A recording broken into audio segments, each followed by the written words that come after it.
If the video ever goes black, just hit restart. Don't start writing black screen, because everybody knows that it's a black screen, right? So if it's a black screen, no point in writing black screen again and again. Just hit refresh and move along. No point in spamming the chat here. And after that, if it's mute, then just click on that unmute button and then it will become unmute. All right. All right, so now we have defined subscription as well. Now let's move toward project. Right, so each user can create project. Let's create project. Inside project, you have owner, who is the owner of the project, is public. If you ever want to make this project public, then everyone would be able to access the project. They would be able to update the project, right? So let's create a project entity now. Shivan says, explain enum. Enum, this is a normal Java concept, right? Where is enum? Wait a second, let me create an enum.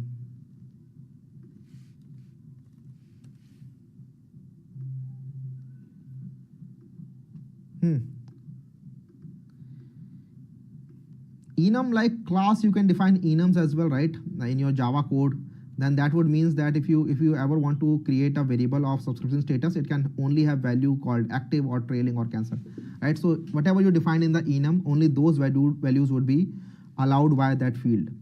So you can try to play around with enum, how enums work. It's not that difficult. It's actually a Java concept, not a Spring Boot concept. What happens here is that since we have defined this as an enum called subscription status, then what we are saying is that status can only have the values that are defined in the enum, and these are the values. Status cannot have any other values, right?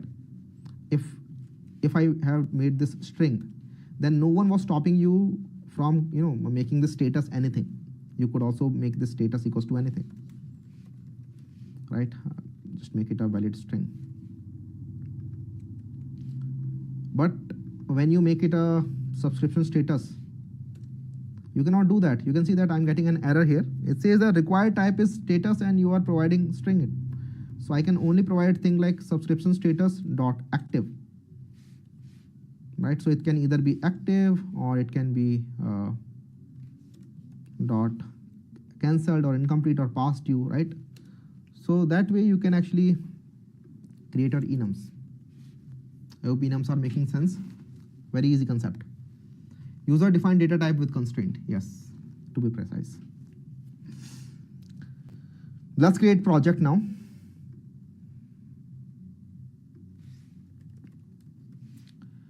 Let's create a project.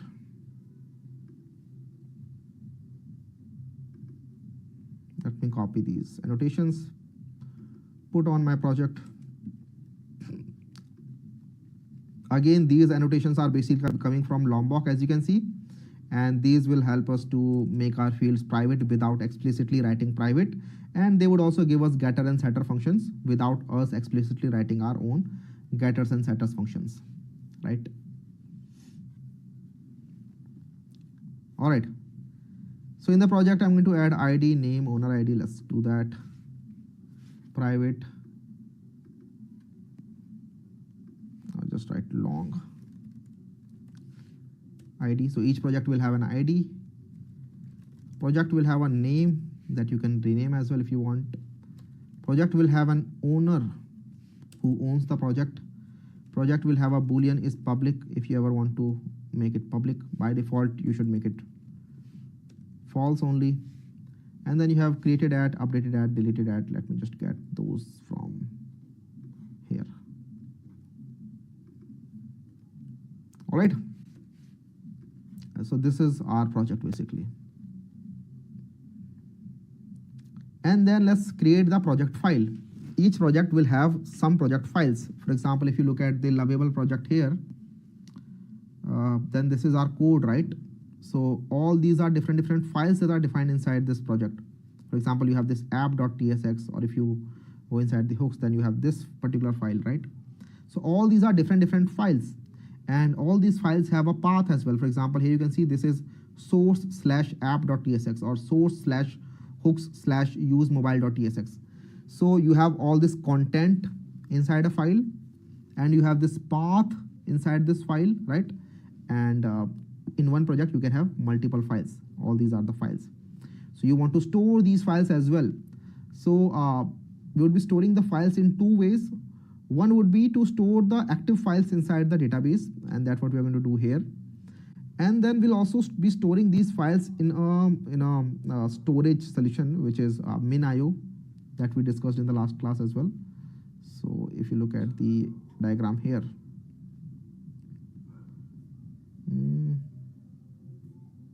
yeah, buffer content store the file index.html inside MinIO storage, right?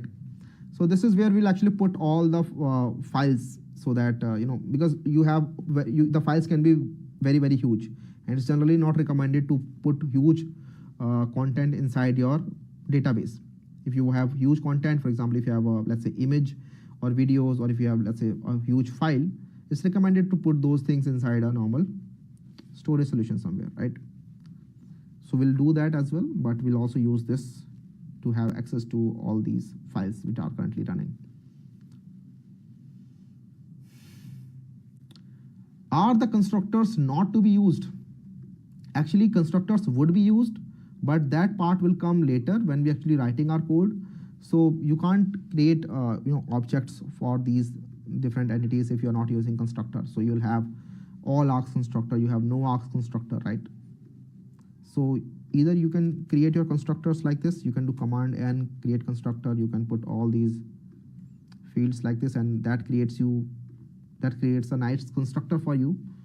Either you put all this, or you just write all args constructor and be done with it. All args constructor. That's coming from Lombok once again.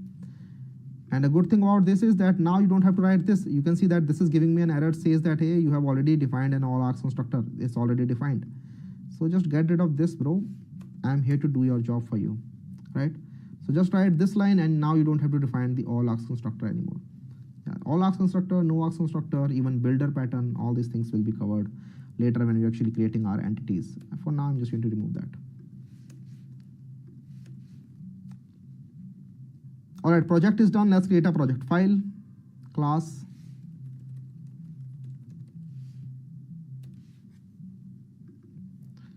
So each file can have an ID, long ID. You can have a project relationship, because each file has to belong to a project, right?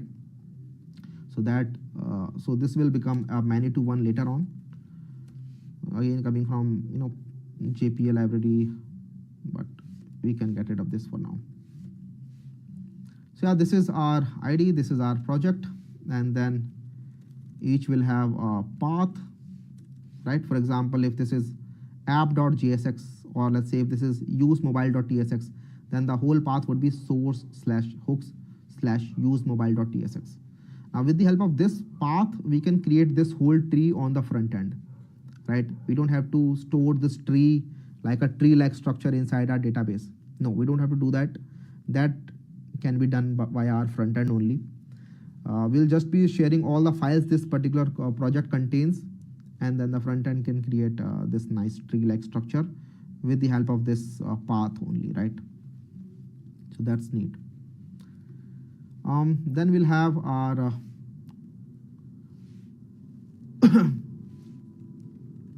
string min.io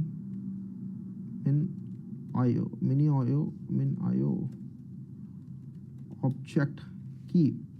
This will basically store the content inside the min.io object, right? So we are not storing the whole content ourselves. And then you have instant created at, instant updated at. All right. So you have this project file now. Let's see. So we have defined path, min.io object key, created at, updated at, created at, updated at is defined twice for some reason. Oh yeah, this is created by and updated by. All right. These are for auditing purposes. So you can have user created by, user updated by. So since we are using members here, right, you can have project member, and many people can have access to one particular project, and if they are member, then they are also allowed to update the project. This was a feature that was requested in the last class. So many people can actually update a project, or they can update a particular file. So for auditing purposes, we have actually put this updated by and created by as well. This is a foreign key constraint to our users directly. So that's neat. How are you deciding which data type we should take? Piyush, this is a really good question. Actually, this comes with practice.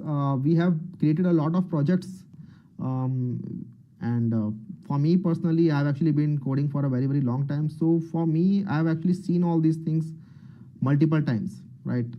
And also one more thing, these are not that hard once you have actually a good idea of how to define different types of classes. For example, if you want to define, let's say, Stripe customer ID, then you would make it string only. You would first check what is the ID type that is coming from Stripe. If its ID is integer or long or string, then you would make it string. Now you want to store time somewhere, right? Now you would first actually explore what are the different options. When it comes to making it time, what are the different options? It could be local date time, or could be instant, right? You would find those solutions from the internet only. And then you would try to find, like, what should I do here? You can make it instant that way. And then when it comes to actually defining relationships between these two things, then mostly you would use actual entities. All right. So that's how it goes.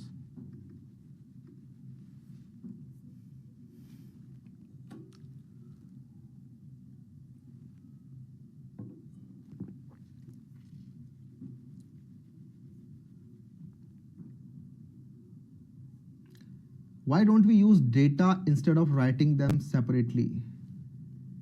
Sorry, Neeraj, I didn't get your question. Can you write again? Wasim Raja, ER diagram is created by dev, important part of project development. Yes, super important. This is the ER diagram that we created. And this is going to basically define, actually I created this ER diagram around a month ago when I first launched the project. At that time I was trying to figure out how to create the whole project, and at that time I created the ER diagram.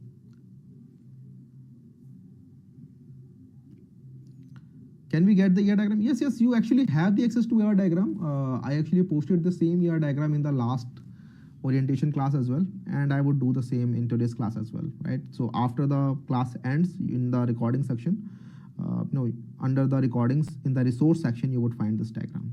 Don't worry. All the resources that we are covering, for example, the code, the ER diagram, everything would be available. So don't worry about that. All right, so let's create our project member now.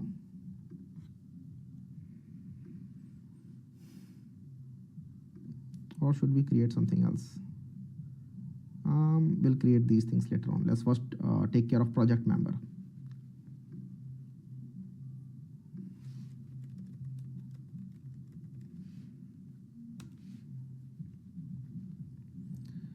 So as you would notice that in the project member, we have project ID, the user ID. Project member itself does not have any ID, right? So project member, what it is? So it's basically a table that helps us to join two tables, right? It helps us join user table and project table. Can anyone tell me what this table, what these kind of tables are called? A table that helps us to join two tables. Mapping table, join table. Yeah, these are called usually join tables, right? You can call them mapping table as well, I guess. But yeah, these are the join tables. Here you can see that these are actually helping us to connect two things, and therefore doesn't make sense to give them an ID, right? So therefore project member does not have any kind of ID. If you want to access any of the row inside the project member table, you would do that by providing two things. You would provide the project ID and the user ID, right? You have to provide these two IDs, and therefore you would see that these two are primary keys. So when two things are primary keys, then that means that you cannot have another pair of a project ID and user ID inside this particular table, right? Because these two are primary keys and these two should be used to define one single row or one single unique row, all right? And then project members can have role. For example, if they can be editor or they can be viewer. For example, if you ever want to invite them by sending email or something, then you can do that, and you can give them the role while you are inviting them, and then that user will have that role only, and then we can use that information while we are giving them access to different parts of our project. All right, so now let's create a project member. We have already done that. Let's come here, let's define private. Before that, I have to define a private project member ID. This is a very important thing.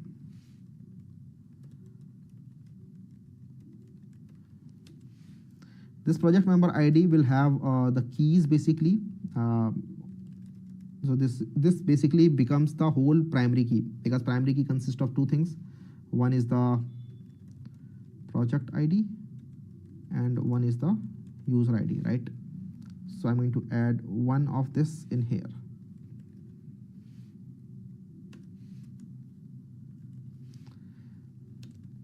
Again, how we use this ID, how are the composite IDs are used, how we map to these IDs will be covered later on. Then we'll have access to project, user, project role. Okay, we have to create a project role. Let's create an enum called project role. And then in our project role, it could be owner, editor, viewer. So I don't think we have to make anything owner. We can either make editor or viewer like that. And then we can come to our project.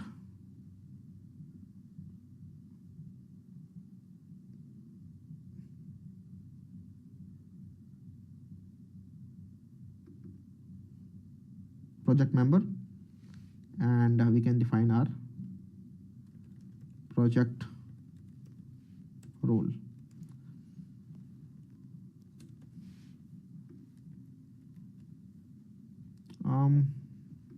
Then we have instant of invited at, and then we have instant of accepted at. All right. So each project member will have a project and user, right? So what that means is that you have a two-way mapping. Each, if you ever want to define a project member, then that would have to have a project and a member, right? You can't define a project member without any one of these, right? You have to have a project and you have to have a member if you ever want to define a project member. So that's how you put project and the user. And what is this ID then?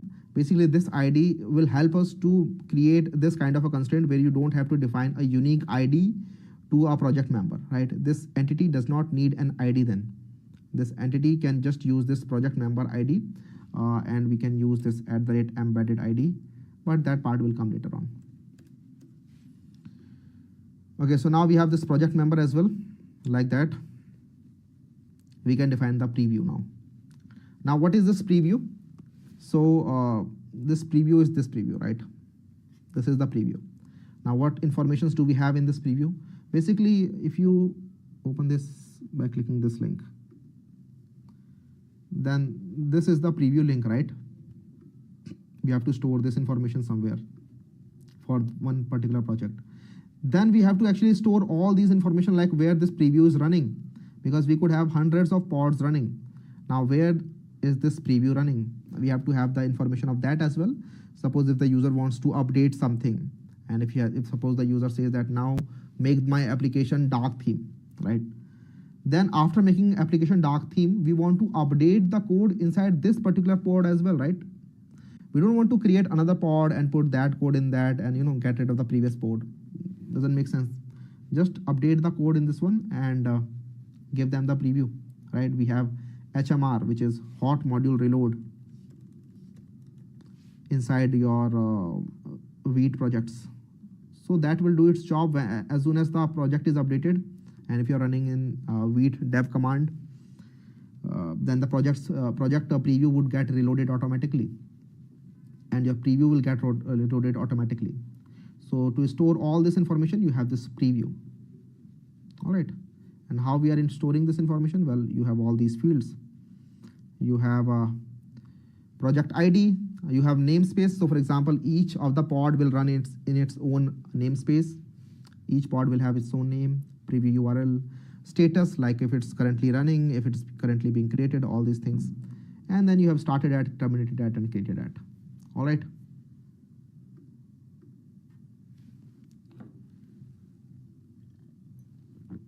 Is pod like a container or a Docker image? Okay, Roshan.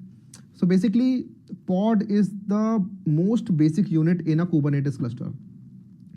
You have Docker, and in Docker you have container and image. Those are different concepts. Pod is different concept. Pod is the smallest unit that you can control in your Kubernetes. In one pod, you can run multiple containers. Although it is recommended that you should always run one container in a pod, but you can actually run multiple containers in a pod. And those containers can actually run via a particular Docker image, right? So those are different concepts, but those concepts will make sense when we actually cover Kubernetes, right? So you don't have to worry about those. For now, just let me write all these classes so that we can actually move ahead and we don't have to worry about writing these classes again, right? These are just entities. So let's create this preview table now. And don't worry, like pod, namespace, all these things will actually make a lot more sense when we cover those topics later on. For now, we're just writing entity relationship diagram. So this is our preview.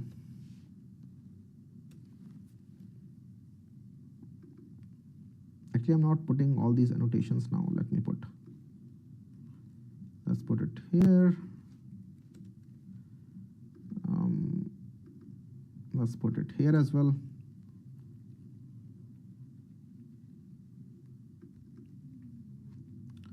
All right.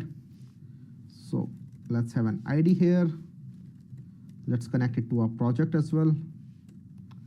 And then we'll have string namespace, string pod name, string preview URL. Now this preview URL is actually the URL that you saw earlier, right? Where our lovable application is actually running. So this URL right here. This will also be stored inside the table. And then you have this status. I'll add the status later on. So you have instant started at,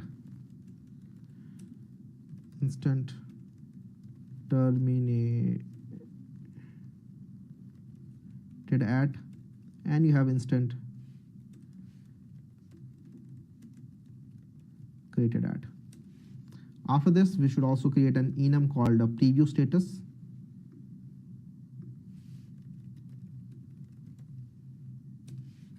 And in here, we can write creating or failed, like what is the status. So it could be creating or running or failed or terminated. And then you can have this preview status here.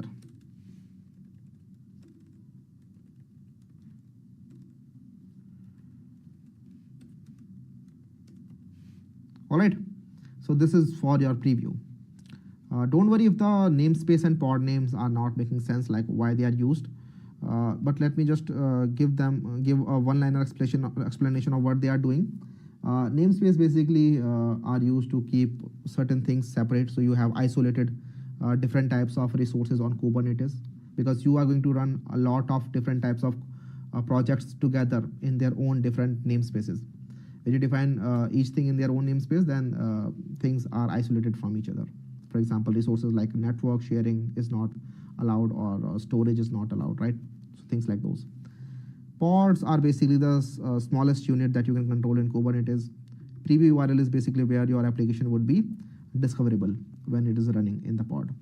And you have status. That's self-explanatory. Now let's create chat session. What is a chat session? So basically in each project you can have a chat session, right? And the users would be joining a chat session only. Why do you create a chat session? So that you can actually manage all your chats at one place. A chat session is going to have a lot of chat messages, and whenever you are getting response from the backend, they are going to use the chat session ID to respond via either server send event or via WebSocket, right? So chat session is going to help you there. So whenever you reload, you're going to have a new chat session, and for one project you would actually, it makes more sense to just have one chat session per project. Otherwise you would have multiple sessions, and then the context, I mean, you should actually have one chat per session. That's what I'm saying. You should have one project and one session. I mean, doesn't make sense to create multiple sessions for one particular project, right? Actually, later on, multiple users can come, since we have actually put the support for project member. Then different users will have their own sessions with the same project. And therefore, you have this project ID and user ID defined here. But for one user, you would only have one particular session for a project. All right. So one project can have multiple chat sessions, but that would be for another user only. I hope that is making sense. So let's create a chat session as well. And again, you're seeing that this chat session, if you want to have an ID of a chat session, then chat session would have an ID defined by two things, project ID and user ID. All right. So these two are the primary keys.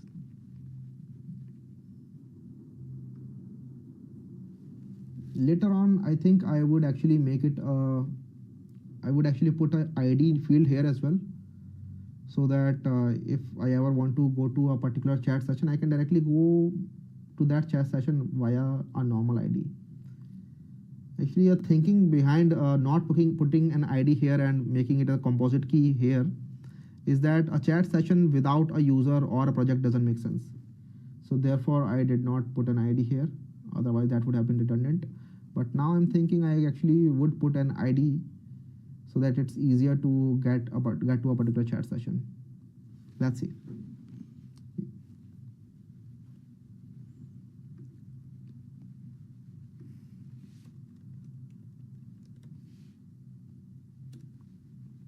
So this is our chat session, which will have a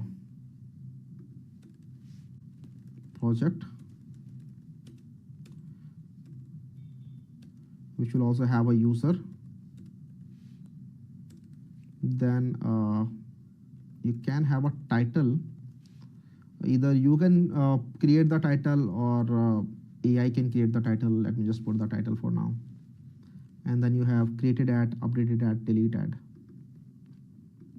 These three things.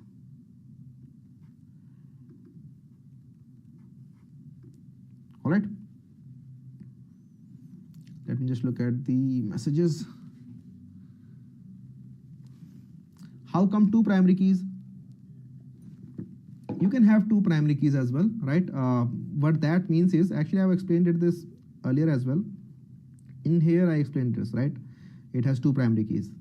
What that means is that now if you ever want to access the one particular row, you would have to provide two things, project ID and user ID. Because here we are saying that a row without providing these two things just does not make sense. You can do a query by project ID as well, or you can do a query by user ID as well.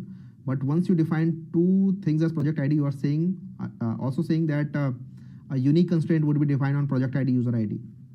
That means a chat session will have only one pair of user ID, project ID. So if a user is defined to one particular project once, you won't find another row with the same user ID, project ID couple, right? So a user A can be a part of project 1, a user A can be part of project 2, but a user A cannot be again part of a project 1, and it cannot have another row inside that table. I hope that is making sense. Yeah, this is a composite key.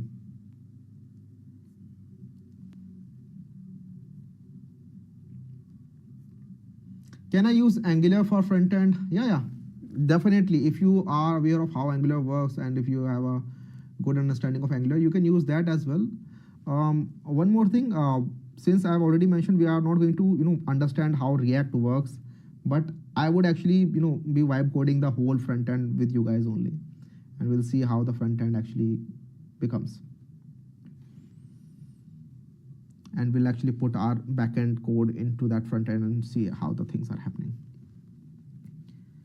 Okay, so now it's time to put chat messages. So inside a chat session, you would have different types of messages, right?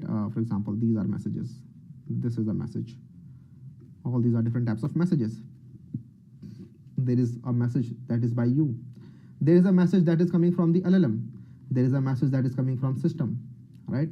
All these are different types of messages. Then there could be messages coming from the tools. So you could have different types of messages. So chat session contains chat message, in which you can have project ID, user ID, role. By role, in the chat message, we mean like whose chat message is this, right? Is it system, or is it user, or is it assistant, which is LLM? And then the content, actual content, like what it is saying, right? This is the whole content. Then if we are actually making tool calling, then inside this, we can actually store information in JSON format as well, right? I'll show you how that works later on. But yeah, this is something that we can actually do in our application as well. We can use normal string to store this. And then tool call ID, and then token used and created at. Each chat message can also store all this information.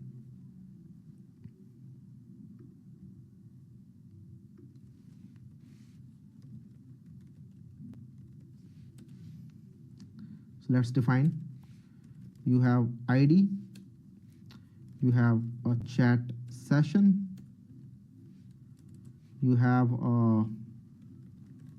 actual content of the message, you have tool calls. Basically it would be a JSON array.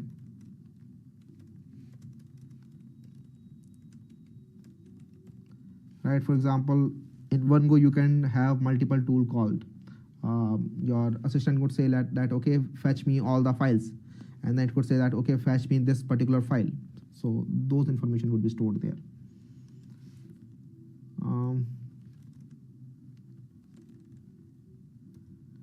And then you can have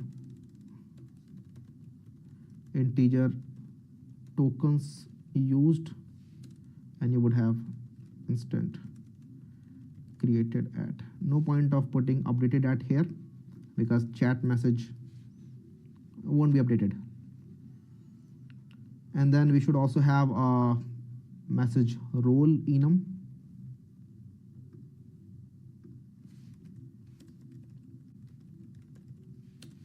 All right, this is my message role enum, in which actually I'll store all this information, like is it a user who is writing this particular chat, or is it the assistant, or this is the system, or this is the tool.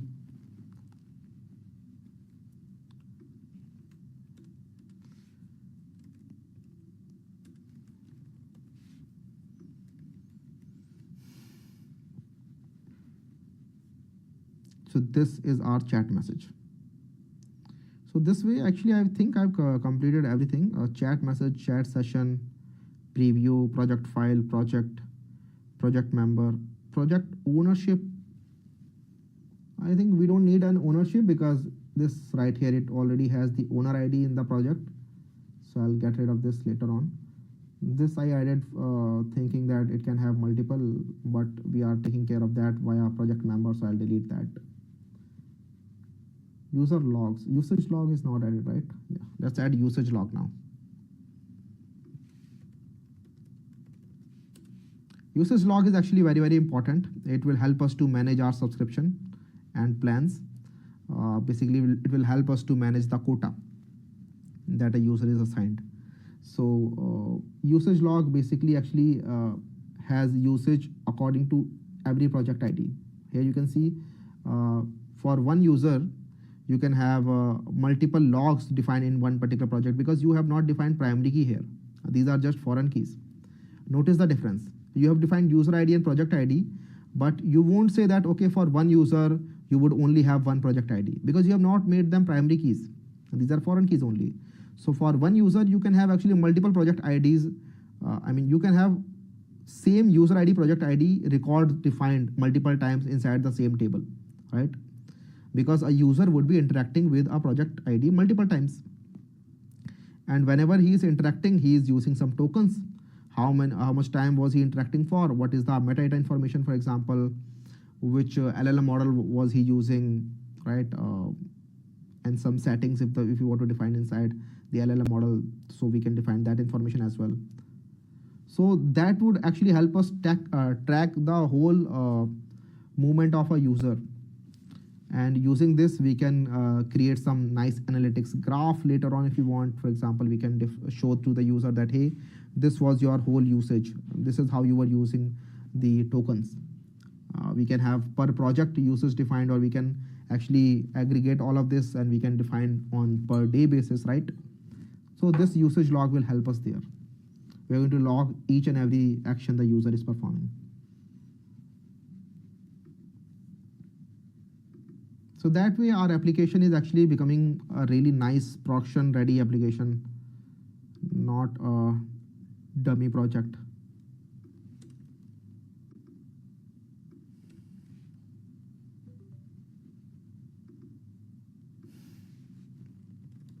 So we'll have an ID here, have to have a user here, and a project, because they would always interact with a project in our application at least. What action was he taking? Because there could be multiple. Was he creating the application for the first time? Was he trying to update something in the application, right? What was he trying to do in the project? Generate, edit, or preview something, whatever. Integer tokens used. Integer duration in millisecond. String meta data. In here you can actually store JSON of model used or prompt used, right? So all these informations can actually come here.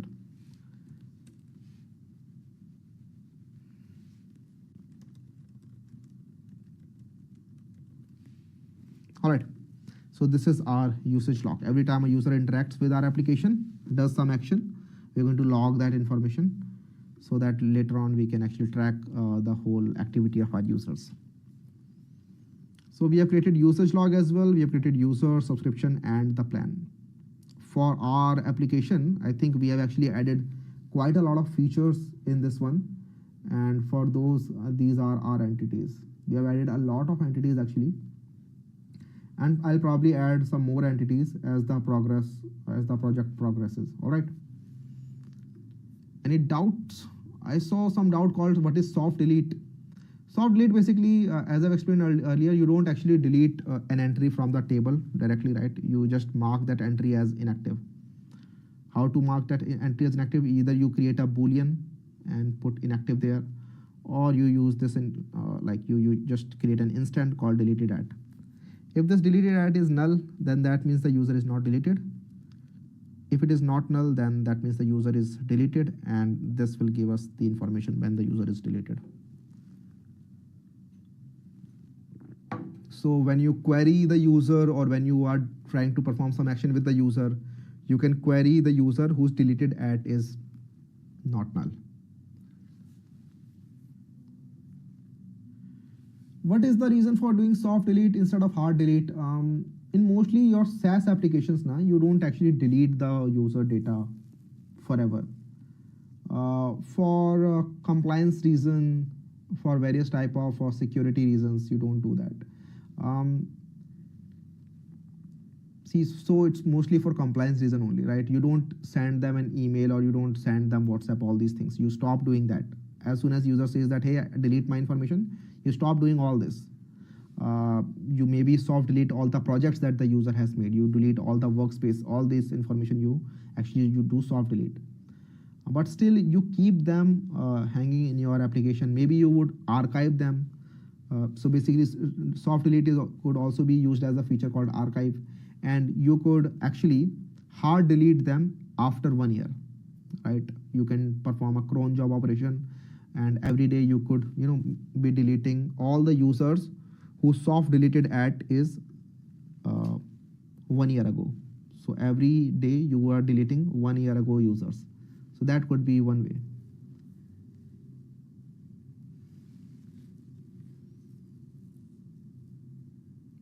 Enum message rule. Enum message rule. Where is message rule? Yeah, this is the message rule, right? So see, one message could be coming from multiple types of sources. So see, this is a message, but this was also a message, and this is also a message, right? So we need a way to differentiate between whose message is this. Otherwise, we won't be able to create a nice front end, right? So this is a user message. This is a system message. There could be a message that is coming from the tool call as well. And this is the assistant message, right? So different types of messages would have different type of role. And therefore, we have this message role enum, right? And whenever you are storing a message inside the database, whenever you are storing a chat message, you would just assign whose message was that, right? Who was writing this message? Was it the assistant, or was it the system, or was it the user? Like that.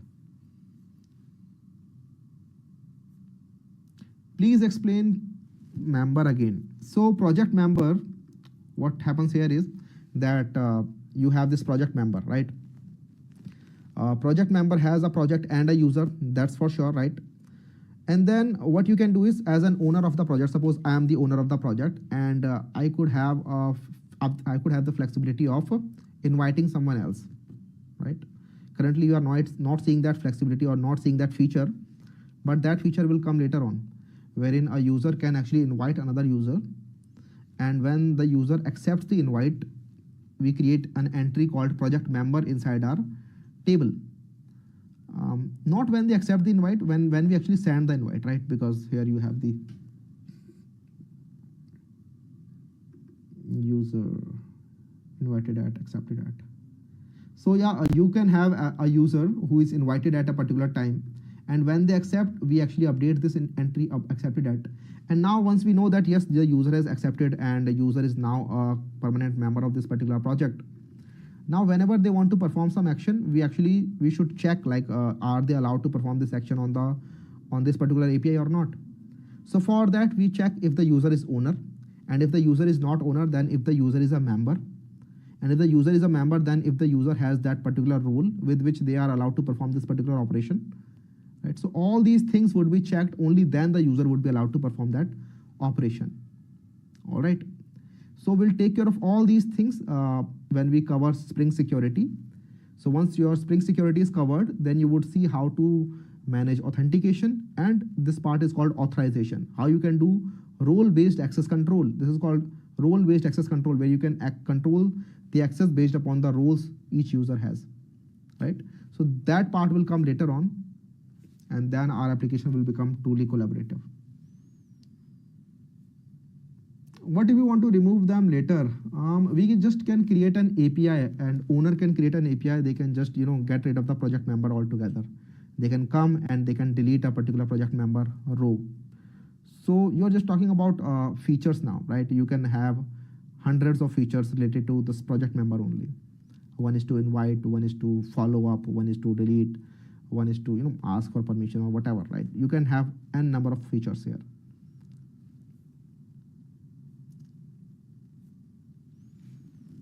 Are we doing Git integration in our project? Oh, okay. So you are saying, are we pushing this code to GitHub? Actually, I have not decided that yet. Probably if we have time, I'll do that, or at least I'll show you how to do that, right? At the end. First, my goal is to create this one with you guys, show you how it works, right? Show you that yes, you are able to write commands that are actually going to the LLM. LLM is then writing code on your behalf. We are able to parse that code.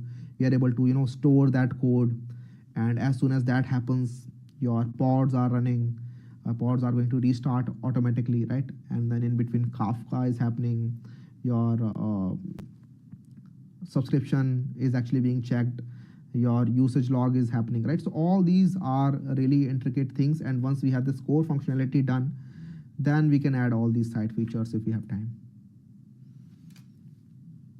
Explain project member ID. This is explained multiple times, yaar. Why are you asking again and again? And don't worry, these things, since I'm going to explain these things again only. Why? Because we have not created relationships yet, right? Relationships are not made yet. Relationships would be created in the next weekend, right? So next weekend, come prepared, complete until module 3. I think module 4, 5, and 6 should be unlocked by now. So those are not required yet. You should have a fairly good understanding of module 3. Come prepared with module 3 when you come next weekend. And then I will explain all these things once again when we are creating our relationships. So then this would make much more sense, because currently you don't have all the information. Once you have all the information, then again it would make much more sense. So don't worry. All right, so with that, guys, I hope everything was making sense. If I was not able to answer your doubts, just let me know if you have any more doubts on the Discord only. Use the doubts forum.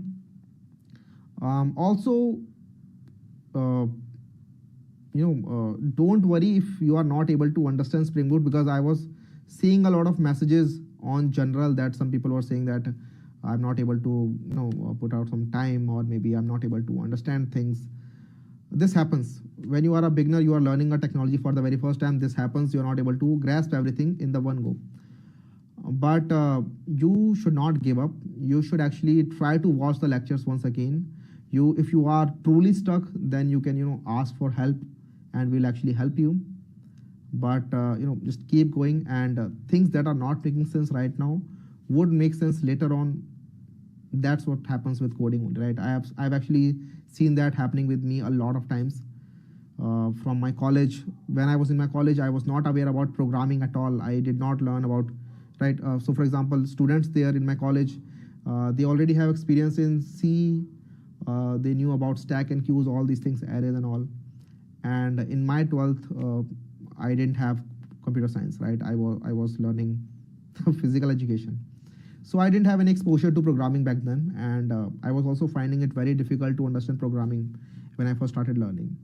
And then one learnings that I found or stumbled upon by myself was, as I was learning newer frameworks, newer concepts like Java, Android, Node.js, JavaScript, all these things, I got to learn that you should not be stuck to one particular thing if that's not making sense right now, because that will start to make sense later on. You can't treat coding like a normal maths textbook, right? It's not like that. If you are learning everything from scratch, then you would be able to understand everything. You would be keep understanding everything, right? It's not like you are learning alphabets first and you are then making words and then you are making sentences. No. From the day one, you are seeing things like public static void main. Before even writing your variables, before even declaring your variables, you are seeing all these things. But those things will make sense later on when you actually learn about classes, inheritance, right? All these things.